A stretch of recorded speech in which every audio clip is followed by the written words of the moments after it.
इस वक्त जहां पूरी दुनिया का फोकस गजा में होने वाली वॉर पर है, जिसमें हजारों बेगुनाह लोग मारे जा चुके हैं, वहीं हॉर्न ऑफ अफ्रीका के पास रेड सी में कुछ ऐसा हो रहा है जो पूरे मिडिल ईस्ट और इवन पूरी दुनिया को डिस्टेबलाइज कर सकता है। यमनी हौसियों ने इस वक्त दुनिया का सबसे स्ट्रेटेजिक पॉइंट चोक कर दिया है। पिछले 2 महीनों में 12 कंटेनर शिप्स को मिसाइल्स और ड्रोन से टारगेट किया गया है, जिसकी वजह से ग्लोबल ट्रेड बुरी तरह अफेक्ट हुआ है। इसी एग्रेशन के जवाब में अमेरिकन और ब्रिटिश नेवी ने 11 और 12 जनवरी को यमन पर जबरदस्त बम्बार्डमेंट की, जिसके जवाब में 16 जनवरी को हौसियों ने एक दफा फिर रेड सी से गुजरने वाले एक और समुद्री जहाज पर ड्रोन से अटैक किया है, जिसके बाद सिचुएशन मजीद टेंस हो गई है। असल में जब इसराइल ने गजा पर अटैक किया तो ईरान बैक्ड यमनी हौसियों ने हमास के लिए फुल सपोर्ट अनाउंस की, मगर क्योंकि यमन गजा से तकरीबन 2000 किलोमीटर दूर है तो हौसी डायरेक्टली इस वॉर का हिस्सा नहीं बन सकते थे। इसीलिए नवंबर 2023 में उन्होंने ऐलान किया कि वो रेड सी में यमन के पास से गुजरने वाली हर उस शिप पर अटैक करेंगे जो या तो इसराइल जा रही हो, या फिर वो इसराइल से आ रही हो, या उस पर इसराइली फ्लैग लगा हो, या उस पर कोई भी इसराइली हो। और ये अटैक्स तब तक जारी रहेंगे जब तक इसराइल गजा पर अटैक्स बंद नहीं कर देता। इन अटैक्स की वजह से ग्लोबल ट्रेड बुरी तरह डिसरप्ट हुआ है, और उसकी वजह यह है कि रेड सी का ये सारा एरिया हमारी दुनिया के लिए बहुत ही ज्यादा इंपॉर्टेंट है। देखें, ग्लोबल इकोनॉमी चलाने के लिए स्मूथ ट्रेड का होना बहुत जरूरी है, और हमारी दुनिया का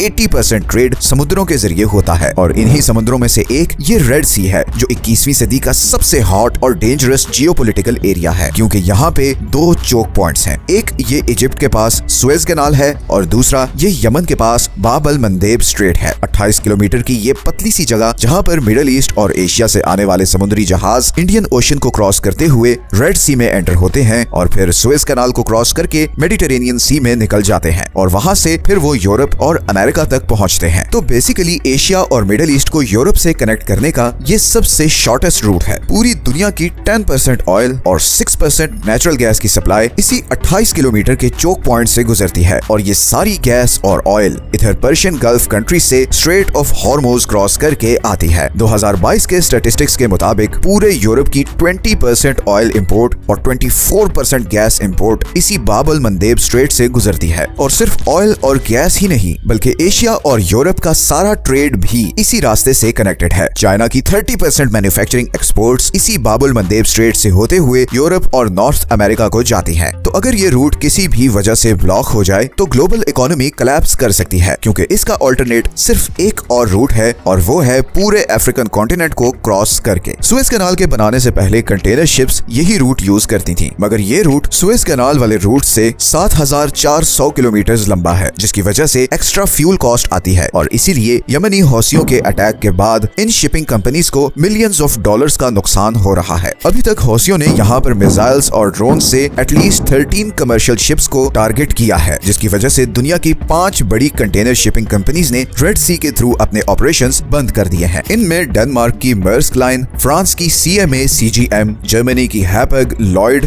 और स्विट्जरलैंड की MSC शामिल है। पूरी दुनिया की 50% शिपिंग कैपेसिटी इन 5 कंपनीज के पास है, और अभी रिसेंटली ब्रिटिश पेट्रोलियम ने भी रेड सी के थ्रू अपने ऑपरेशंस बंद करने का ऐलान किया है। और अगर थोड़ी और कंपनीज भी इस बॉयकॉट में शामिल हो गई तो यूरोप की ऑयल और गैस सप्लाई बहुत खतरे में पड़ जाएगी। इसी तरह शिपिंग इंडस्ट्री को एक और धचका ये भी लगा है कि इंश्योरेंस कॉस्ट्स 10 टाइम्स बढ़ गई हैं, और गिवन के ऑयल टैंकर्स वैसे ही बहुत एक्सपेंसिव होते हैं, तो इस प्राइस बढ़ने का असर थाउजेंड्स ऑफ डॉलर्स में आएगा। अब अमेरिका इस रूट और इसराइली शिप्स को प्रोटेक्ट करने के लिए बहुत कोशिश कर रहा है, और उसने इंटरनेशनल कम्युनिटी से अपील की है कि वो उसके साथ मिलकर यमनी हौसियों के खिलाफ ऑपरेशन करें। मगर सिवाय ब्रिटेन के कोई और कंट्री यमनी हौसियों के खिलाफ ऑपरेशन में आगे नहीं आया। फ्रांस, इटली और स्पेन ने स्ट्रेट फॉरवर्ड मना कर दिया है। इजिप्ट, सऊदी अरेबिया और UAE भी इस ऑपरेशन से गायब हैं। चाइना और रशिया, जिनकी जिबूटी में मिलिट्री बेसिस हैं, वो भी अभी तक बिल्कुल खामोशी से सब कुछ देख रहे हैं। असल में पॉलिटिकल डिफरेंसेस तो एक तरफ, मगर इस न्यूट्रलिटी की एक और बहुत बड़ी वजह भी है, और वो है हौसी ड्रोन्स को रोकने की हाई कॉस्ट। वेस्टर्न नेवी के वेपन्स इतने महंगे हैं कि उनसे ये छोटे छोटे ड्रोन्स गिराना लिटरली वर्थ इट ही नहीं। मैं आपको एग्जांपल से समझाता हूँ। अभी रिसेंटली फ्रांस ने यमन का शाद ड्रोन गिराने के लिए Aster 15 surface to air missile use किया है। अब इस फ्रेश मिसाइल की कॉस्ट $1 मिलियन है, जबकि यमनी ड्रोन की कॉस्ट सिर्फ $20,000 है। मतलब $1 मिलियन का मिसाइल मार के $20,000 का ड्रोन तबाह करना किसी भी तरह से जस्टिफाइड नहीं। लेकिन दूसरी तरफ अगर ये शिप्स तबाह होती हैं तो वो भी मिलियंस ऑफ डॉलर्स का नुकसान है। तो हौसियों के लिए विन विन सिचुएशन है। इसी तरह हौसीज के पास दो और भी बहुत जबरदस्त हथियार हैं। एक तो 1400 किलोमीटर की रेंज वाले बैलिस्टिक मिसाइल्स जो जमीन में इस रेंज के अंदर हर चीज को टारगेट कर सकते हैं, और दूसरा 40 से 800 किलोमीटर की रेंज वाले एंटी शिप क्रूज मिसाइल्स जो किसी भी शिप को बहुत ही एक्यूरेटली निशाना बना सकते हैं। And on top of this western हथियारों के मुकाबलों में ये बैलिस्टिक मिसाइल्स बहुत सस्ते हैं, इसीलिए ये बहुत ही कॉम्प्लिकेटेड कॉन्फ्लिक्ट बन गया है और बहुत से कंट्रीज अभी इसका पार्ट नहीं बनना चाह रहे। इस ब्लॉकेड का इजिप्ट पर भी बहुत नेगेटिव असर पड़ेगा, क्योंकि वो स्वेज कैनाल से गुजरने वाली शिप्स से $10 बिलियन